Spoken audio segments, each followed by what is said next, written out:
जय हिंद। आज हम बात करने वाले हैं थ्योरी ऑफ फिल्ट्रेशन के बारे में। थ्योरी ऑफ फिल्ट्रेशन का पहले मतलब क्या होता है आपको पहले हम ये समझाते हैं। तो देखो, इससे पहले वाली वीडियो में हमने पढ़ा था कि factor affecting to filtration. Factor affecting to filtration का मतलब क्या? फैक्टर अफेक्टिंग टू फिल्ट्रेशन का मतलब ये होता है कि जब हम फिल्ट्रेशन करने जाते हैं, फिल्ट्रेशन का मतलब क्या? फिल्ट्रेशन का मतलब ये कि जब हम कोई चीज लगा के छाने तो सॉलिड वाला पार्ट ऊपर और लिक्विड वाला पार्ट, जिसमें हमको जग में चाहिए तो जग में, मतलब बोले तो सॉलिड और लिक्विड को अलग करना ही ये जो प्रोसेस है यही कहलाता है हमारा फिल्ट्रेशन। जैसे चाय छानते हो, ठीक है, ये हो गया हमारा क्या? फिल्ट्रेशन। तो क्या बोलता है कि जब हम फिल्ट्रेशन करने जाते हैं, जब सॉलिड और लिक्विड को अलग अलग करने जाते हैं, तो ऐसी कौन कौन सी चीजें हैं जो हमारी इसमें मदद करती हैं और ऐसी कौन कौन सी चीजें जो हमारी इस काम को करने में मदद नहीं करती हैं। तो हमने उनके बारे में पढ़ा था और मैंने ये बात सिर्फ आपको मुंह से बोल दी थी, आपने सुन लिया था, समझ लिया था, हाँ हाँ हाँ सही बोल रहे हैं, ठीक है, यही बात हुई थी। मैंने आपको सिर्फ बताया था कि एरिया पे डिपेंड करता है, उसके सरफेस एरिया पे, फिल्टर मीडिया के, उसके पोर साइज पे डिपेंड करता है, तमाम तरह के साइज मैंने बताया था आपको कि इस पे डिपेंड करता है, उस पे डिपेंड करता है, ठीक है। बस इसी चीज का, इसी कमी का फायदा उठा लिया तीन साइंटिस्टों ने। और वो साइंटिस्ट कौन थे? वो साइंटिस्ट हमारे पॉइली, डैसिस और कॉइजनी कार्मान। ये हमारे साइंटिस्ट हैं, इन्होंने ही दिमाग लगाया और इन्होंने दिमाग लगा के इसी कमी का फायदा उठाया। कहोगे क्या फायदा उठाया? इन्होंने जो बोला था, मैंने बात आपको सिर्फ बातों ही बातों में, वर्ड में बोला था, उसी चीज का फायदा उठा के इन्होंने उसी बात को एक फार्मूले में दे दिया। बोला कि एक फार्मूले में कह दिया, बोला कि जो बात आप जैसे मुंह से बोल रहे थे, वर्ड में बोल रहे थे, उसको आप मेरे एक फार्मूले के द्वारा डिफाइन कीजिए। हम फार्मूला दे दिए, मतलब कि जब हम कोई चीज छानने जाते हैं तो वो किस किस चीजों पर डिपेंड करता है और किस किस चीजें उसको करने में हेल्प नहीं करते, बोले तो डिपेंड नहीं करता है, उस चीज के बारे में इन्होंने बता दिया एक फार्मूले में। तो तीन साइंटिस्टों के बारे में हमको पढ़ना है कि कौन कौन से क्या क्या, किसने कौन कौन से क्या क्या कौन सा फार्मूला दिया, ठीक है। अब जब हम तीनों चीजों के बारे में हम पढ़ने जाएंगे, हम क्या इन तीनों से हमको क्या सीखने को मिलेगा? हमको यही सीखने को मिलेगा कि जब हम फिल्ट्रेशन करने जाते हैं तो ऐसी कौन कौन सी चीजें जो हमारे इस काम को करने में मदद करती हैं और ऐसी कौन कौन सी जो हमारे इस काम को करने में मदद नहीं करती हैं, ठीक है। जब हम तीनों चीज के इक्वेशन यही हमको बताएगा। अब जब इतना पढ़ेंगे तो उसमें एक वर्ड आएगा आपके सामने, क्या? Rate of filtration. आपके सामने एक वर्ड आएगा जिसका नाम होगा रेट ऑफ फिल्ट्रेशन। अब आपको हम रेट ऑफ फिल्ट्रेशन का पहले मतलब समझा देते हैं क्या होता है। रेट ऑफ फिल्ट्रेशन का मतलब होता है जब हम सॉलिड और लिक्विड को, जैसे जब हम चाय को छानने जाएं, या बोले सुनो, जब हम सॉलिड और लिक्विड को अलग अलग कर रहे हैं, जब हम सॉलिड और लिक्विड को अलग अलग करने जा रहे हैं, तो अगर वो बहुत जल्दी अलग हो, बहुत तेजी से अलग हो जा रहा है, मतलब जो लिक्विड वाला पार्ट जल्दी से नीचे आ जा रहा है और सॉलिड वाला पार्ट ऊपर फिल्ट्रेशन नहीं करा जा रहा है, ये काम जल्दी से हो रहा है, इसका मतलब रेट ऑफ फिल्ट्रेशन ज्यादा है, ठीक है। और अगर यही काम करने में समय लग रहा है, जल्दी लिक्विड वाला पार्ट अलग नहीं हो रहा है, सॉलिड वाला पार्ट अलग नहीं हो रहा है, दोनों बहुत समय ले रहे हैं छनने में, इसका मतलब रेट ऑफ फिल्ट्रेशन कम है। मतलब एक तरह से बोलो तो स्पीड ऑफ फिल्ट्रेशन आप कह सकते हो इसको, मतलब दोनों चीजें जल्दी छन रही हैं कि कम, धीरे धीरे छन रही है। अगर जल्दी छन रही है तो इसका मतलब रेट ऑफ फिल्ट्रेशन क्या है? ज्यादा है, ठीक है। मतलब बोलते हैं स्पीड ऑफ फिल्ट्रेशन, फिल्ट्रेशन की स्पीड कितनी जल्दी दोनों आपस में छन जा रहे हैं, इसी चीज को हम बोलते हैं रेट ऑफ फिल्ट्रेशन। ये वर्ड तीनों के लिए कॉमन है, इसलिए मैंने आपको इस वर्ड को अलग से बताया कि रेट ऑफ फिल्ट्रेशन का मतलब क्या होता है, ठीक है। जैसे आप चाय छानने जाते हो, चाय छानते हो तो चाय पत्ती, अदरक सब सॉलिड वाला पार्ट छानने के ऊपर, लिक्विड वाला पार्ट जो होता है दूध हमारा गिलास में, ठीक है। तो ये हमारा क्या है, यहाँ पे भी हमारा क्या किया हमने? फिल्ट्रेशन किया, है आपको। अब इतनी चीजों को मैंने आपको बता दिया, अब आपको क्या पढ़ना है? हमको तीनों की इक्वेशन वन बाई वन जान लेंगे, क्या है, किसने कौन सा फार्मूला दिया और फार्मूला क्या क्या चीज बता रहा है, किस पर डिपेंड करता है रेट ऑफ फिल्ट्रेशन और किस पर डिपेंड नहीं करता है, ये हमको बस जानना है, ठीक है। तो चलिए जानते हैं one by one her equation के बारे में। सबसे पहले हम लेते हैं पॉइजनी इक्वेशन को। सबसे पहले हम देख लेते हैं पॉइजनी इक्वेशन को। तो जो पॉइजनी का इक्वेशन है, इन्होंने ये लिखा हुआ है, क्या लिखा हुआ है? इन्होंने लिखा हुआ है v equal to pi delta P r के पावर 4 अपॉन 8 यल ईटा, ठीक है। ये इनका क्या है? इक्वेशन, ये फार्मूला है। अब जरा जानते हैं यहाँ पे जो v है, v क्या है? वही हमारा रेट ऑफ फिल्ट्रेशन, जो आपको अभी मैं थोड़ी पहले मैंने बताया।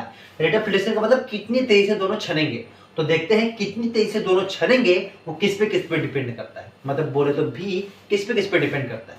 तो यहाँ पे तमाम तरह की चीजें लिखी हुई हैं, बट अब आपको समझाते। देखो, जो चीज डिवाइड के साइन के ऊपर लिखी हुई है, ठीक है, अगर वो चीज बढ़ती है, जो जैसे डेल्टा पी, आर के पावर 4, ये सब जो चीजें हैं, अगर आर रेडियस जो हमारा है, ये हमारे डिवाइड के साइन के ऊपर लिखा हुआ है, इसका मतलब अगर वो बढ़ेगा, इन दोनों में से कोई भी चीज बढ़ेगी तो भी हमारा बढ़ेगा, मतलब रेट ऑफ फिल्ट्रेशन तेजी से हो।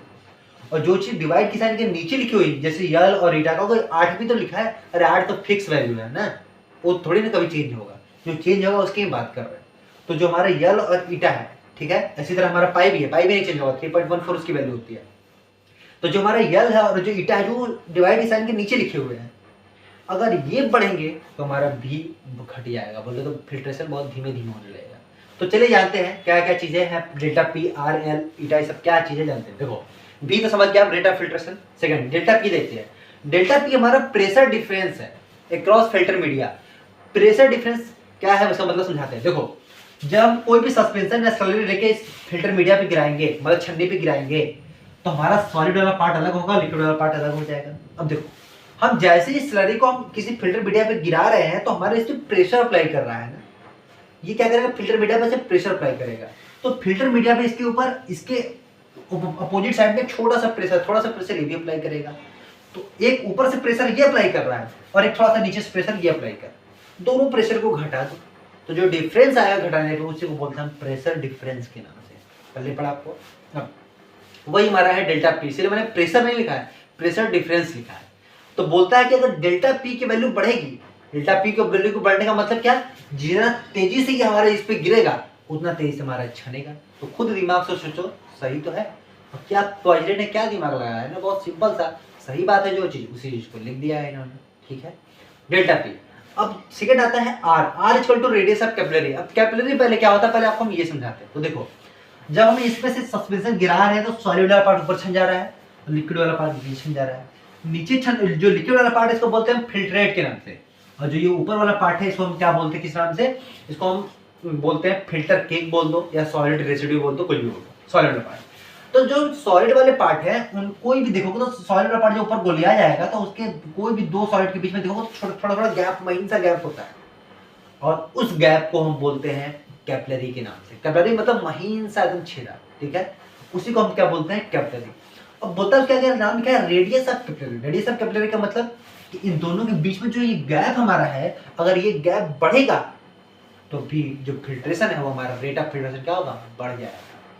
उसी चीज को मैंने लिखा हुआ है। तो वे बोलता है रेडियस ऑफ फिल्ट्रेशन, अगर रेडियस ऑफ कैपिलरी बढ़ेगा मतलब जो छेद है वो बढ़ेगा तो भी की वैल्यू क्या होगी, बढ़ जाएगी, ठीक है। यल देखते हैं। यल हमारा है थिकनेस ऑफ फिल्टर केक, मतलब जो यहाँ पे सॉलिड जमा हो रहा है, फिल्टर केक जमा हो रहा है, इसका थिकनेस कितना मोटा है हमारा ये। तो तुम खुद सोचो, अगर ये फिल्टर केक ज्यादा मोटा होगा, अगर चाय जो हमारी चाय छन्नी होती, चाय छन्नी पे जो चाय छन्नी पे जो हमारा ये जो छानते हैं अदरक वगैरह और आदि वगैरह, अदरक हो गया, आदि हो गया, तो जो ये सब चीजें इस पे जमा होती हैं हमारी छन्नी वगैरह पर, उसकी मोटाई ज्यादा बढ़ जाए, चाय बहुत धीमे धीमे छनने लगता है ना। तो वही चीजें वही कैसे आती है, अगर ये जो सॉलिड इस पे जमा हो रहा है, अगर इसकी मात्रा थोड़ी सी बढ़ जाए, मतलब थिकनेस की मोटाई बढ़ती चली जाए, तो जो रेट ऑफ फिल्ट्रेशन होगा, जो छान रहे हैं वो बहुत धीमे धीमे छनने लगेगा। तो देखो इसीलिए वो नीचे लिखा हुआ है L equal to thickness of filter cake. और ईटा देखते हैं, तो eta equal to viscosity of filtrate. Filtrate क्या, जो छन के हमको नीचे मिल रहा है, मतलब बोले तो लिक्विड वाला पार्ट। तो बोला इसकी विस्कोसिटी के नीचे, मतलब कि विस्कोसिटी ऑफ फिल्ट्रेट का मतलब अगर इसकी विस्कोसिटी बढ़ेगी, विस्कोसिटी का मतलब गाढ़ापन, तो अगर इसका गाढ़ापन बढ़ेगा, मतलब जो फिल्ट्रेट छन रहा है इसका अगर इसका विस्कोसिटी अगर ये गाढ़ा ज्यादा होगा तो भी आप मतलब बोलते रेट ऑफ फिल्ट्रेशन धीमे धीमे होने लगेगा, मतलब रेट ऑफ फिल्ट्रेशन घट जाएगा। जाहिर सी बात है, अगर कोई गाढ़ी चीज होगी तो गिराओगे तो धीमे धीमे ना छन के नीचे आएगा, वही पानी एकदम पतली सा, तुरंत वो गिराओगे तुरंत नीचे आ जाएगा। तो वही बोलता है इसीलिए विस्कोसिटी के वो इनवर्सली प्रोपोर्शन है, वो बढ़ेगा तो वो घट जाएगा। तो जो देखो यही सब सोचो, ये सिर्फ दिमाग को लगा के पॉइजन बस अपना इक्वेशन दिया और बता दिया आपको, ये सब चीजें होती है। अब हम जानते हैं डार्सीस इक्वेशन के बारे में। सेकंड में हम देख लेते हैं डॉर्सी इक्वेशन को। तो डॉर्सी इक्वेशन हमारा क्या कहता है, V equal to K A delta P upon eta L, ठीक है, ये हमारा इनका इक्वेशन है, ये फार्मूला है।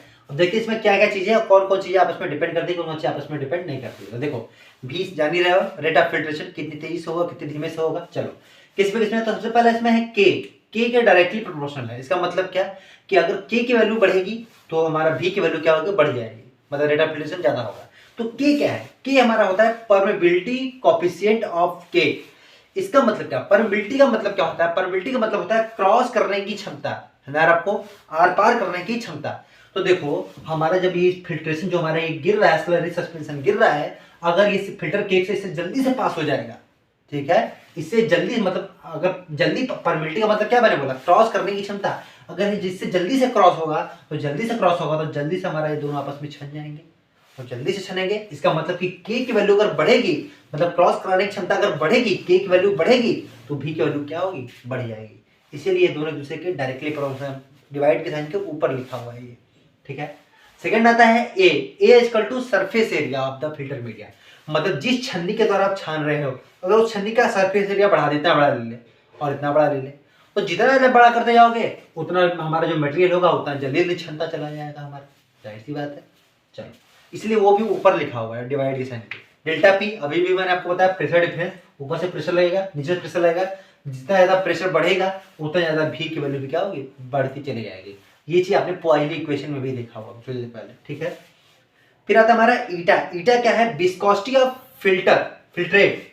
विस्कोसिटी ऑफ फिल्ट्रेट मतलब जो छन के हमको मिल रहा है उसकी विस्कोसिटी। विस्कोसिटी का मतलब गाढ़ापन। अगर इसका गाढ़ापन बढ़ेगा मतलब ईटा की वैल्यू बढ़ेगी तो भी की वैल्यू क्या होगी, घटेगी। क्यों, क्योंकि ये दोनों एक दूसरे के अपोजिट है, एक नीचे है तो एक ऊपर है, डिवाइड की साइन एक नीचे है तो एक मतलब ऊपर है। मतलब ईटा की वैल्यू अगर बढ़ेगी, ईटा की वैल्यू अगर बढ़ेगी तो भी की वैल्यू क्या होगी, घट जाएगी। जाहिर सी बात है, जितना ज्यादा अगर ये गाढ़ा होगा, इसके ये गाढ़ापन जितना ज्यादा होगा उतना कम, बहुत धीरे धीरे बहुत मुसीबत होगा छानने में ना, बहुत तकलीफें होंगी आपको इस चीज को छानने में। यल क्या है, थिकनेस ऑफ फिल्टर के, मतलब जो हमारा इस पर सॉलिड जमा हो रहा है, अगर जितना ज्यादा मोटा होता चला जाएगा तो थिकनेस जितना ज्यादा बढ़ती जाएगी। अगर जितना ज्यादा मोटा होता चला जाएगा हमको इसको छानने में उतना ज्यादा तकलीफें होना स्टार्ट हो जाएंगी, उतना जल्दी से हमारा छन के हमको नीचे नहीं मिलेगा।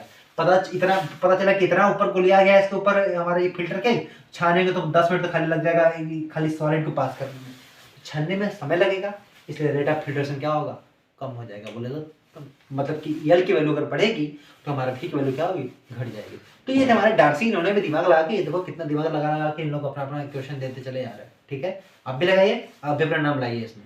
चलिए थर्ड देखते हैं, कोजेनी-कारमान इक्वेशन। अब ये क्या होता है इनके बारे में पढ़ते हैं। थर्ड देख लेते हैं कोजेनी-कारमान इक्वेशन। इनका क्या है, क्या फार्मूला इन्होंने दिया, भी मतलब रेट ऑफ फिल्ट्रेशन भी equal to A upon eta S square into delta P upon K L into epsilon की पावर 3 अपॉन 1 माइनस एप्सिलॉन का होल स्क्वायर, टोटल का पूरा होल स्क्वायर, ठीक है। तो ये चीजें हैं इसकी बनी, ये फार्मूला इन्होंने दिया। अब आपके लिए देखो तो इसमें ए ईटा यल डेल्टा पी, ये चार चीजों को तो आप जान ही रहे हो, अभी पीछे बताया मैंने क्या क्या चीजें हैं, ठीक है। आपके लिए नया क्या है, नया है एप्सिलॉन क्या है और यस क्या है। और देखो एप्सिलॉन ऊपर लिखा हुआ है, मतलब एप्सिलॉन की अगर वैल्यू बढ़ेगी तो भी की वैल्यू क्या होगी, बढ़ जाएगी हमारी। और यहाँ पे लिखा हुआ देखो यस की वैल्यू अगर बढ़ेगी तो भी की वैल्यू क्या होगी, घट जाएगी। तो देखते हैं क्या क्या यस है, क्या है एप्सिलॉन और कैसे घटती कैसे बढ़ती। देखो एप्सिलॉन हमारा है porosity of the cake. Porosity of the cake मतलब कि जैसे हम बताएं आपको कि यहाँ पे हम सॉलिड हमारा जमा हो रहा है, सॉलिड में बीच में महीन महीन दरारें हैं, ठीक है। उन दरारों की संख्या जितनी ज्यादा बढ़ती चली जाएगी, जाहिर सी बात, जितनी ज्यादा संख्या बढ़ेगी दरारों की, हमारा रेट ऑफ फिल्ट्रेशन क्या होगा, उतना ज्यादा होगा। ज्यादा दरार होगा तो ज्यादा में से छन के हमारे जल्दी जल्दी फिल्ट्रेशन हमको मिल जाएगा। इसलिए एप्सिलॉन की वैल्यू जितना ज्यादा बढ़ती चली जाएगी, जितना ज्यादा बढ़ेगी भी की वैल्यू क्या उतनी ज्यादा बढ़ती चली जाएगी, ठीक है। और एक है यस है surface area of the cake, मतलब जो इस पे ये केक जो ये सॉलिड इस पे जमा हो रहा है इसका सरफेस एरिया कितना फैला है। अगर ये कम फैला रहेगा, कम फैलेगा तो भी की वैल्यू क्या होगी, ज्यादा हो जाएगी। अगर ये सॉलिड इस पर ज्यादा जमा हो जाएंगे तो हमको फिल्ट्रेशन करने में दिक्कत पैदा करेंगे, जल्दी नहीं होने जाने देंगे हमारे इस फिल्ट्रेट को बाहर नीचे। जब नहीं जाने देंगे तो हमारी भी की वैल्यू क्या होगी, घट जाएगी। इसीलिए वो हमारा नीचे लिखा हुआ है। तो ये था, इन तीन इक्वेशन के द्वारा आपने यही चीज सीखा कि भी जो रेट ऑफ फिल्ट्रेशन होता है वो किस पे किन किन चीजों पे डिपेंड करता है।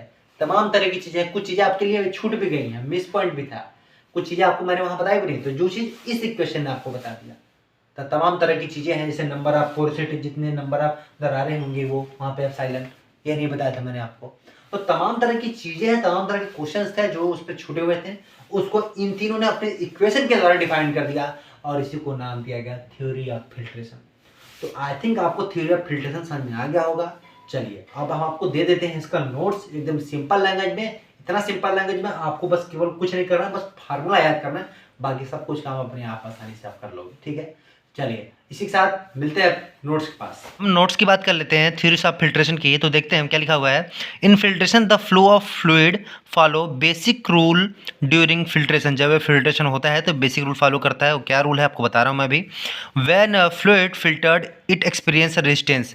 जब कोई सस्पेंशन स्लरी को हम क्या करते हैं, जो फ्लूइड होगा उसको हम जब हम क्या करेंगे, उसका हम फिल्ट्रेशन कराते हैं तो एक रेजिस्टेंस वो उसको एक्सपीरियंस होता है, अनुभव होता है। कैसे, तो आपको बता रहे हैं अभी देखो। The rate of flow, the rate of flow express as, कैसे कैसे, तो देखो रेट ऑफ फिल्ट्रेशन का मतलब कितनी तेजी से हो रहा है। वो बोला डायरेक्टली प्रोपोर्शनल है ड्राइविंग फोर्स के और इनवर्सली प्रोपोर्शनल रेजिस्टेंस के। देखो अब ड्राइविंग फोर्स क्या हो गया, मैं आपको ये बता देता हूँ। तो ड्राइविंग फोर्स का मतलब ये जो हमारा जैसे ऊपर से यहाँ से सस्पेंशन इस पर गिर रहा है तो इस पर एक प्रेशर लगाएगा और ये एक प्रेशर लगाएगा। जो ये प्रेशर का डिफरेंस है यही हमारा क्या हो जाएगा, ड्राइविंग फोर्स। तो इसके बोला डायरेक्टली प्रोपोर्शनल होता है, मतलब ये बढ़ेगा, ये प्रेशर बढ़ेगा तो रेट ऑफ फिल्ट्रेशन भी बढ़ जाएगा। और रेजिस्टेंस का मतलब देखो ढेर सारे यहाँ पे सॉलिड जमा होंगे, तो जब सॉलिड यहाँ पे ढेर सारे जमा हो जाएंगे तो जब ये हमारा फिल्टर कराएंगे, यहाँ से हम जब फिल्ट्रेशन कराएंगे तो इसको दिक्कत पैदा करेंगे। मतलब का रेजिस्टेंस कौन कर रहा है, सॉलिड मटेरियल जो उस पर जमा हो रहा है। वो जैसे से उनकी संख्या बढ़ेगी रेट ऑफ फिल्ट्रेशन क्या होगा, घट जाएगा। देखो ये अगर इसके डायरेक्टली प्रोपोर्शनल है, मतलब इसके सामने लिखा हुआ है, भाग के जो डिवाइड के साइन है इसके ऊपर लिखा हुआ है, इसका मतलब ये बढ़ेगा तो ये भी बढ़ेगा। अगर ये इसके नीचे लिखा हुआ है मतलब ये बढ़ेगा तो ये घट जाएगा हमारा, ठीक है। फिर उसके नीचे कुछ लिखा हुआ है, फिर देख लेते हैं। Driving force is the pressure. Driving force देखो क्या होता है ये और क्या होता है ये, अब हम ये बता। Driving force is the pressure difference between up stream and down stream pressure. मैंने ये इसका ये एक ऊपर से प्रेशर लगा रहा है तो छन्नी भी इसके ऊपर एक प्रेशर लगाएगा, तो जो प्रेशर डिफरेंस है यही होता है इसका ड्राइविंग फोर्स। यही चीज़ मैंने यहाँ लिखा हुआ है। और जो रेजिस्टेंस है, रेजिस्टेंस हमारा क्या है, resistance which resist the filtration, जो कि रेजिस्टेंस क्या करता है, फिल्ट्रेशन को रोकता है। तो वो कौन कर रहा है, सॉलिड मटेरियल। आप इसका फिगर लास्ट में बना सकते हो, बहुत आसान है। यहाँ से एक फिल्टर, यहाँ से एक सस्पेंशन स्लरी को गिराना है, फिल्टर मीडिया लगा देना है, नीचे फिल्टर आपको मिल जाएगा, ठीक है। अभी फिगर भी बना सकते हैं। फिर से आगे है, देखिए ढेर सारे मैंने थ्योरी बताए थे। Theory of filtration can be explain by following equation. कुछ इक्वेशन है, कौन कौन से इक्वेशन से, पॉइजन इक्वेशन से, डार्सी इक्वेशन से और कोजनी-कार्मन इक्वेशन से, इन तीनों से। तो देखते हैं हम पॉइजली इक्वेशन क्या कहता है। According to Poiseuille filtration is similar to the streamline flow of a liquid under pressure through capillaries. बोलता है अकॉर्डिंग टू पॉइजली फिर जो फिल्ट्रेशन होता है सिमिलर होता है कैसे, स्ट्रीमलाइन फ्लो की तरह अंडर प्रेशर थ्रू कैपिलरी, ठीक है। The equation according to Poiseuille are as follow, जो कि देखो इसे कैसे हम डिफाइन करेंगे कि हमें कौन कौन सी चीज़ें फैक्टर इफेक्टिंग करती हैं। तो हमारे कुछ इक्वेशन नीचे दिए गए हैं। आपने अगर वीडियो देखा होगा तो आपको चीज़ें सब कुछ चीज़ें बहुत आसानी से आपको समझ में आ रहे होंगे। तो हमारा इक्वेशन यही था, v equal to pi delta P R के पावर 4 अपॉन 8L ईटा, ये था, ठीक है। और यहाँ पे पाई, वहाँ पे पाई क्या है, पाई क्या है 3.14, डेल्टा पी क्या था वो मैंने आपको बता दिया था वीडियो में। आर क्या था, मैंने आपको रेडियस ऑफ कैपिलरी बताया था। एल क्या है, थिकनेस ऑफ फिल्टर बताया था मैंने आपको क्या होता है ये। और ईटा क्या होता है, विस्कोसिटी ऑफ फिल्टर। अगर आपने वीडियो पूरा देखा होगा तो आपको ये चीज़ें बहुत आसानी से समझ में आ गया होगा। फिर उसके आगे कुछ देखते हैं हम, डार्सी इक्वेशन सेकंड आता है हमारा। फिर डार्सी इक्वेशन में क्या है, the factor influencing the rate of filtration. ऐसी कौन कौन सी चीज़ें हैं जो हमारे रेट ऑफ फिल्ट्रेशन को इन्फ्लुएंस करते हैं, प्रभाव डालते हैं। तो बोल रहा है आर एच फॉलो नीचे दिया गया है, विच सोन इज एन इक्वेशन, जो कि इक्वेशन के द्वारा शो किया गया है। तो देखिए v इक्वल टू के डेल्टा पी अपन ईटा इंटू एल, यही हमारा होता है। जहाँ पे के क्या है, ए क्या है, डेल्टा पी क्या है, ईटा क्या है, एल। ये मैंने आपको बहुत ही लंबे बहुत आराम से इस चीज़ को डिफाइन किया था वीडियो में। आपने अगर वीडियो देखा होगा तो आपको ये बहुत आसानी से समझ में आ गया होगा कि यहाँ पे के, A, delta P, eta, L ये सब क्या है। हालांकि लिखा हुआ है आप समझ सकते हो, लेकिन अच्छे समझना है तो आपको वीडियो देखना पड़ेगा, ठीक है। फिर हम देख लेते हैं कोजनी-कार्मन इक्वेशन। इसमें क्या है, the factor affecting the rate of filtration. अब इसमें हम देखते हैं कि फैक्टर इफेक्ट कौन कौन से रेट ऑफ फिल्ट्रेशन, इसके लिए इन्होंने क्या दिया हुआ है रेट ऑफ फिल्ट्रेशन के लिए। According to Kozeny Carman equation are as follows.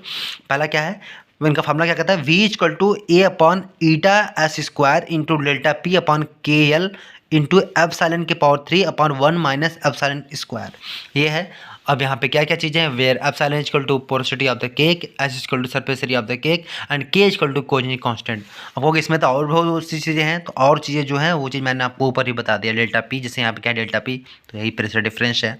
तो ये सब तमाम तरह की चीज़ें हैं, आपको मैंने बता दिया वीडियो में। और अगर आपने वीडियो देखा होगा तो बहुत आसानी से आपको ये चीज़ समझ में आ रहा होगा। आप इसका स्क्रीनशॉट भी ले सकते हैं, ये रहा पीछे का स्क्रीनशॉट और ये रहा आप आगे का स्क्रीनशॉट। काफ़ी आसान शब्दों में मैंने लिखा हुआ है, आप इसको लिखकर अच्छे मार्क्स पा सकते हैं। चलिए मिलते हैं आपसे हम नेक्स्ट वीडियो में किसी नए टॉपिक के साथ, तब तक के लिए जय हिंद।